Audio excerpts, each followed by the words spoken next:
heard of the Pygmalion effect? It's a term that refers to a phenomenon whereby our beliefs about another person's abilities affects our actions towards them and thereby influences their beliefs about themselves.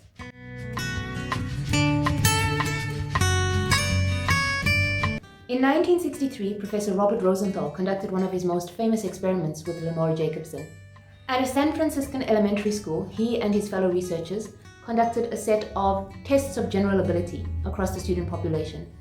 They then randomly selected names of students, not based on the outcomes of these tests. So these were just picked from a hat, and informed the teachers that the students whose names they were giving to them had been indicated by the tests to be academic bloomers, meaning that they would have higher outcomes and experience greater academic growth throughout the year than the other students. What the test was actually about was how the teacher's mindset towards the students would impact their process or their progress throughout the course of the year. Rosenthal's research was focused on the phenomenon of experimenter expectancy effects, which basically means that what the experimenter thinks the outcome will be, or their attitudes towards the subject, have an unconscious implication on the outcome. And in this case, that was proven to remarkable effect. The students who teachers had been informed were more intelligent or would perform better by the end of the school year resoundingly did. So remember, these were students that were not predetermined to academic success in any way, but the teachers believed that they were, meant that they had remarkably better outcomes than their peers. They even scored higher on IQ tests that were reconducted after the period of the experiment was concluded. Why? Well, through the course of his research and observations, Rosenthal hypothesized that there were 4 primary elements that contributed to this. The first element is climate.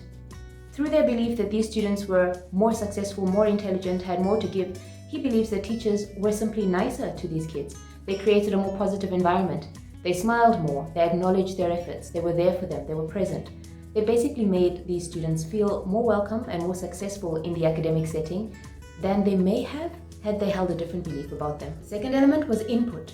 So when teachers believed that these students were more likely to succeed, they quite simply taught them more. They gave them more material to work with. They exposed them to more content and more opportunities to learn.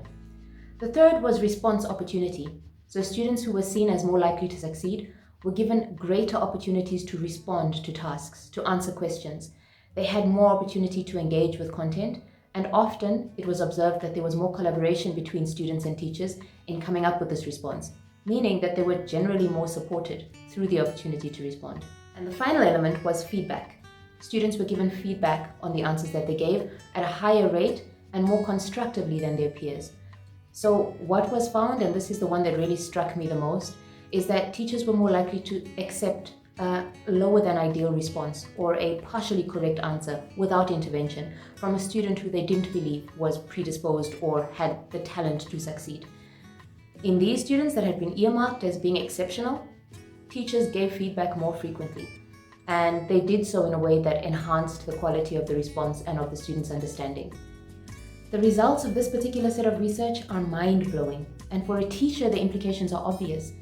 What you believe about your students directly impacts their ability to be successful, to learn and to grow. Now, every student can learn, and although we may experience different levels of support from the school systems in which we exist, what we know for a fact, and it's proven by this research, is that the impact of a teacher who believes in a student is way more significant than you may previously have thought. It goes even deeper than that though. This is basically the science of the self-fulfilling prophecy. So there's a really cool and succinct video about the Pygmalion effect. I'll link it here. But imagine for a moment what this means if you are the leader of a team. Literally, the expectations that you have for the abilities and outcomes and capabilities of each member of that team will directly influence their ability to achieve them. How about if you're a parent? What this research is literally saying is that your belief in the abilities that someone has will influence the way you act towards them, which will in turn make them more successful. I love this little piece of research. It's not like some branches of pop psychology which seek to suggest that you share equal ownership for your circumstances if you're a poor person or a marginalized person or you come from a community of disadvantage with the systems and people who oppress you. You're not going to materialize your way out of some of these things. But what this is saying is that if you believe in the potential of the people with whom you interact, you can directly influence their success. So, how do you intend to leverage self-fulfilling prophecy to improve the life of someone you care about?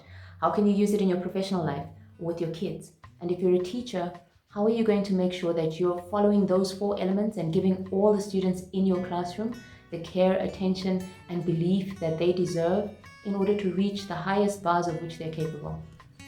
Hope that you found this video as interesting as I find this topic, that you enjoyed it. And if you did, please feel free to share it, leave a comment, give it a like, and until I see you next, stay safe.